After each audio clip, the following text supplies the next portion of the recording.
De cierto os digo que donde quiera que se predique este evangelio en todo el mundo, también se contará lo que ésta ha hecho para memoria de ella. Eso es lo que vamos a estudiar esta noche. Dice Jesús, y de paso no lo dijo de ninguno de sus discípulos, lo dijo de una mujer. ¿Cómo se llamaba esta mujer? María Magdalena.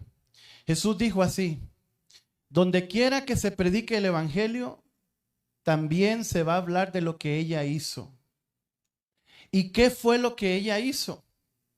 ¿Qué fue lo que hizo María Magdalena para que Jesús no le dijo eso a Juan, no dijo eso de Pedro, no dijo eso de ningún discípulo, solo de ella?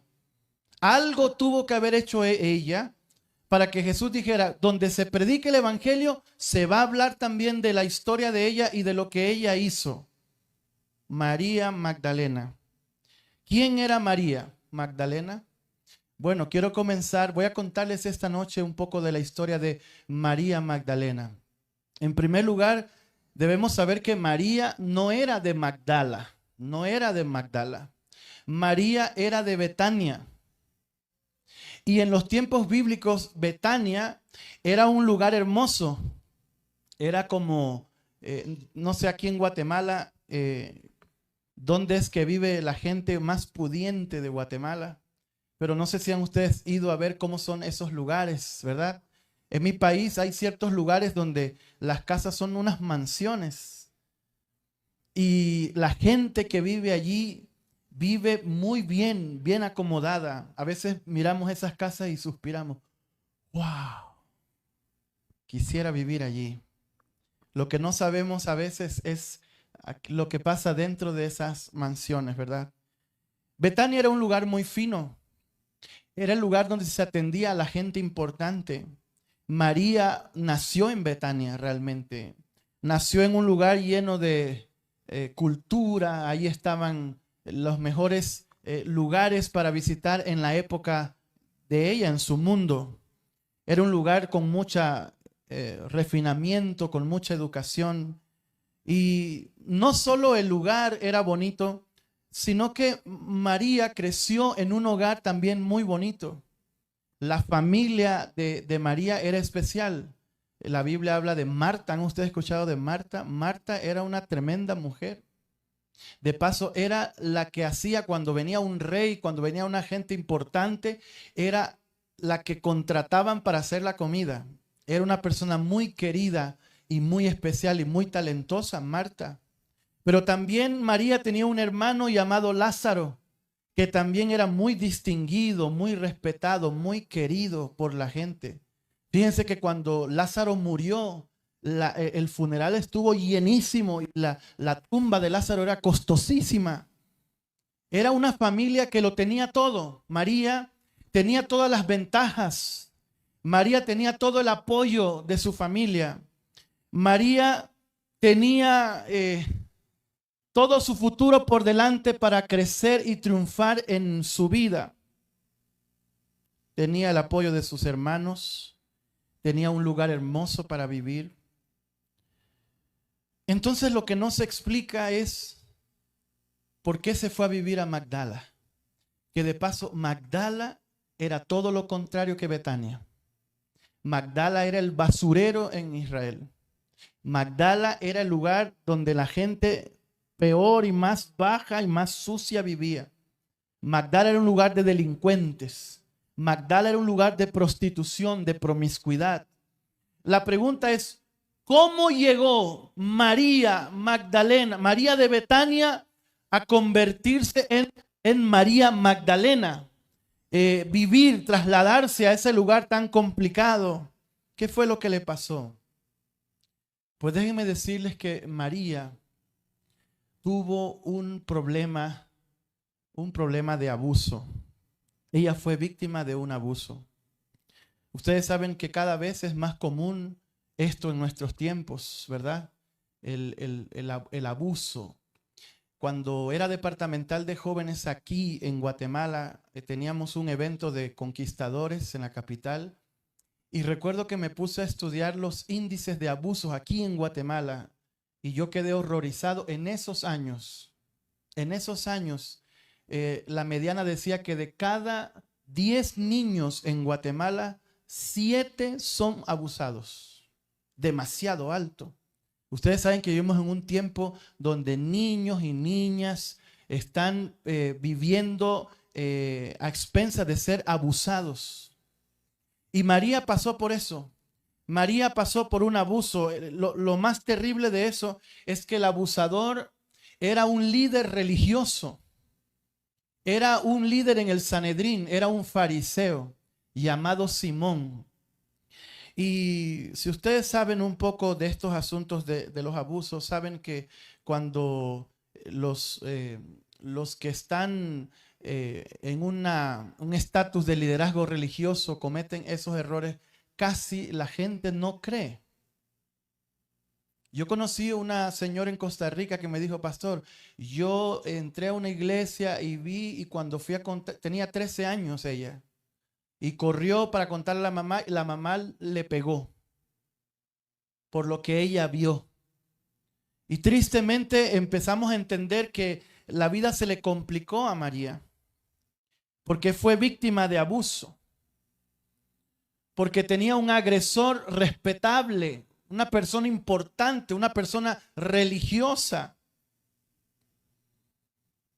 Y fue tanto que ella tuvo que abandonar Betania para irse a un lugar. Saben que las personas que son víctimas de abuso pierden toda su valía, su autoestima.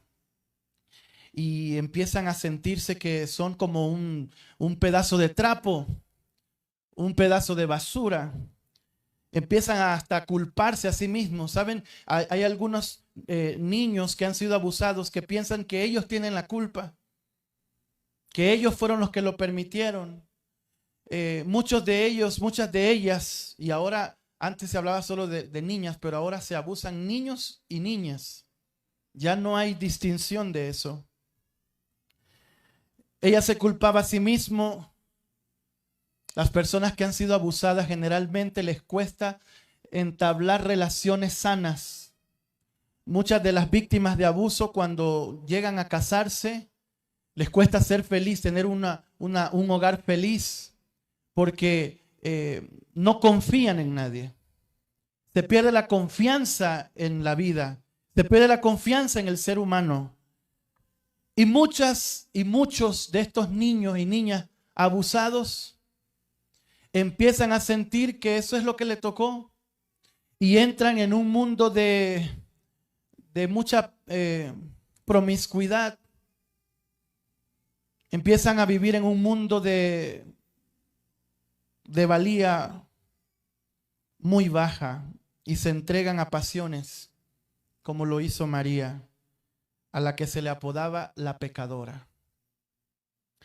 Pero un día esta mujer conoció a un hombre y ella quedó impresionada porque este hombre no la miraba como los demás hombres. Este hombre se llamaba Cristo Jesús. Y por primera vez sintió que alguien la miraba no por su cuerpo, sino por su corazón y su alma. Y Jesús la miraba de forma diferente, se acercó para ayudarla, para hablarle. Dice Lucas capítulo 8 que Jesús sacó 7 demonios de ella. No sabemos si fue de un solo, no sabemos si fue uno por uno.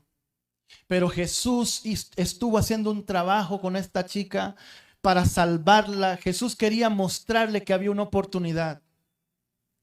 Ella empezó a luchar con el poder y la ayuda de Jesús, pero una vez tras otra vez ella caía. Se levantaba y volvía a caer, se levantaba y volvía a caer.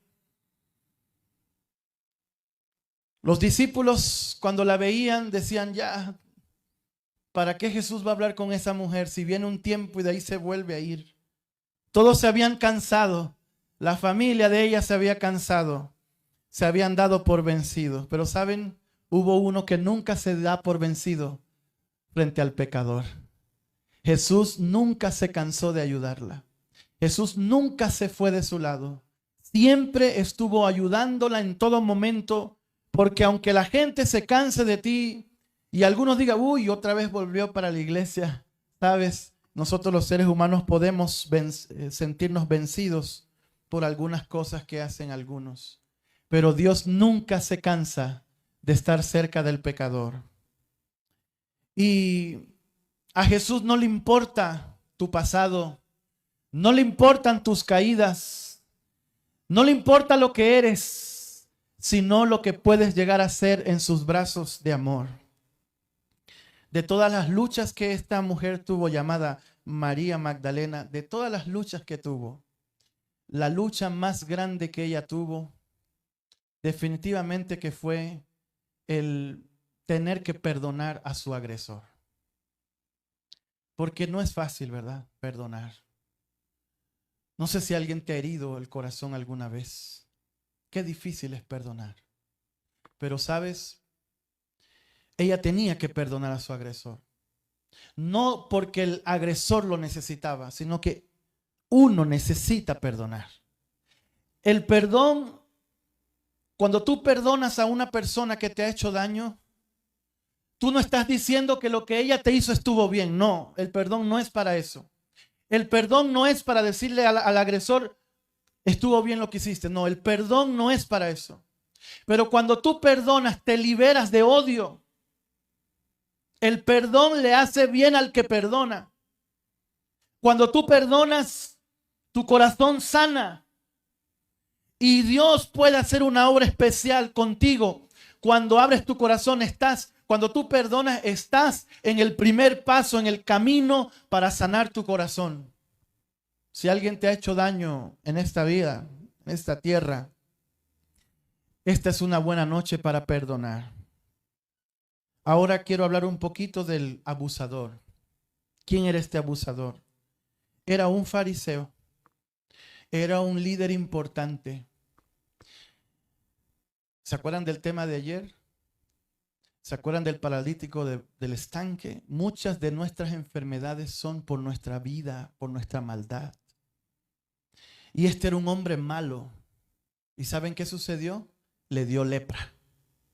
Le cayó lepra en todo su cuerpo. Y ustedes saben que en aquellos días, cuando alguien tenía lepra, ya no podía ir a la iglesia, ya no podía celebrar cumpleaños con sus hijos, ya no podía abrazar a su esposa, ya no podía estar con la sociedad, tenía que estar retirado de la humanidad, de la sociedad. Era una persona impura y era una enfermedad incurable. Pero ¿saben qué increíble? Jesús lo encontró a él, al abusador, lo encontró y lo sanó. Los misterios de Dios. Jesús sanó a ese leproso. Pero ¿saben? Aunque él estaba sano físicamente, su corazón nunca se convirtió.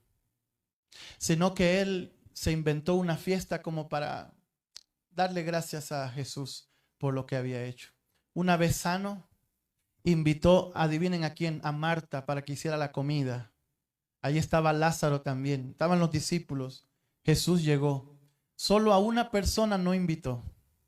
¿Saben a quién no invitó? Simón, el leproso, no invitó a María.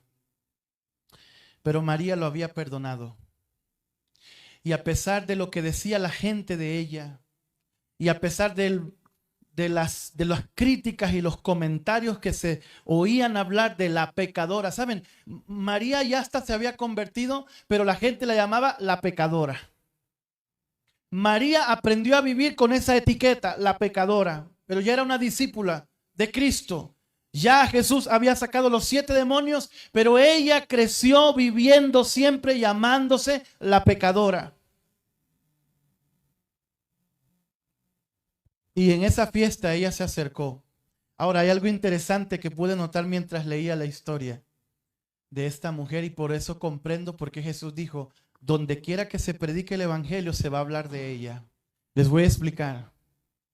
Jesús había dicho que él iba a morir y los discípulos no le gustaba, Pedro sobre todo, no le gustaba que Jesús dijera esas cosas. No hables de eso. La única que oyó y que entendió las palabras de Jesús fue María, la pecadora. Ella fue la única que prestó atención a los anuncios de la muerte de Jesús y dijo: Jesús va a morir. Y su corazón estaba tan agradecido que se fue a un lugar en Betania, volvió a Betania, volvió a casa de sus hermanos y consiguió el ahorro de 1 año, porque el precio del perfume era de 1 año.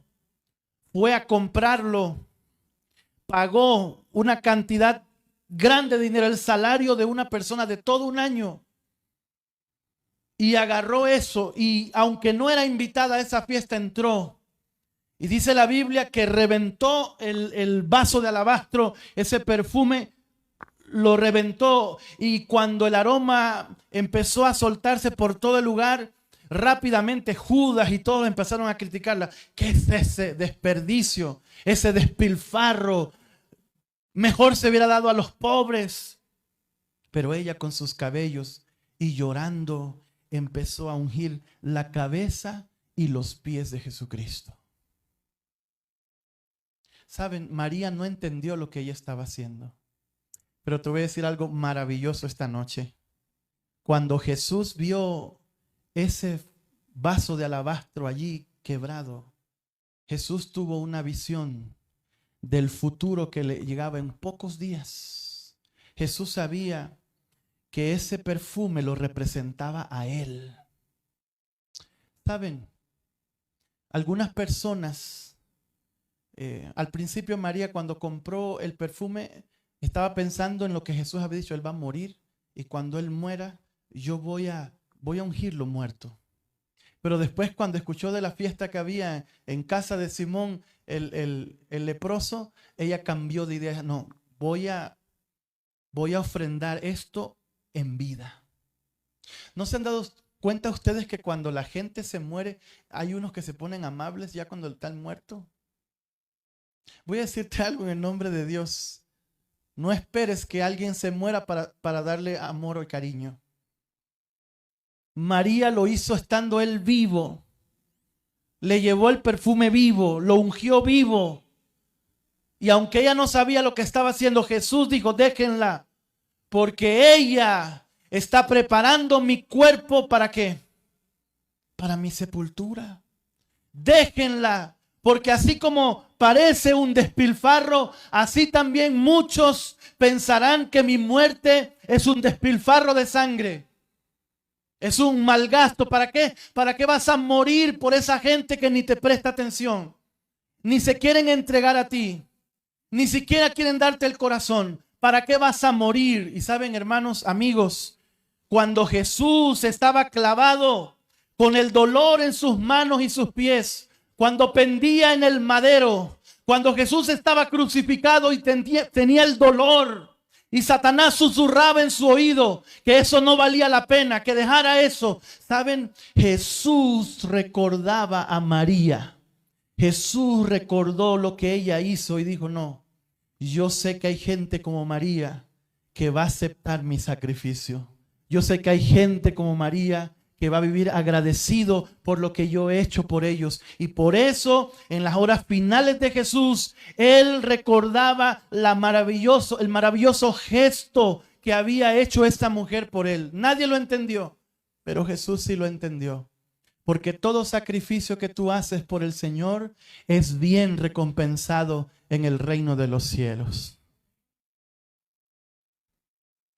Cuando Jesús resucitó, ¿saben quién fue la primera que lo vio resucitado? ¿Saben quién fue la primera predicadora de este evangelio? A la primera que se le encargó: ve y dile que yo estoy vivo, fue a María. Por eso el texto dice así: de cierto les digo que donde quiera que se predique este evangelio en todo el mundo, también se va a contar lo que ella hizo para memoria de ella. Queridos amigos, ha llegado el momento de tomar una decisión. Ha llegado el momento de entregarnos a Jesús. Ha llegado el momento de darle el sí al Señor. Ha llegado el momento de entregarle nuestros problemas. Esa era la vida de ella. Tú tienes tu propia historia. Pero de algo estoy muy cierto esta noche. Dios puede sacarte de esa situación que estás viviendo. Dios puede perdonarte. Dios puede levantarte por encima de las lenguas que hablan mal de ti. Dios puede transformar tu corazón. Dios puede amarte y verte como Él espera que seas, aunque hoy no lo seas.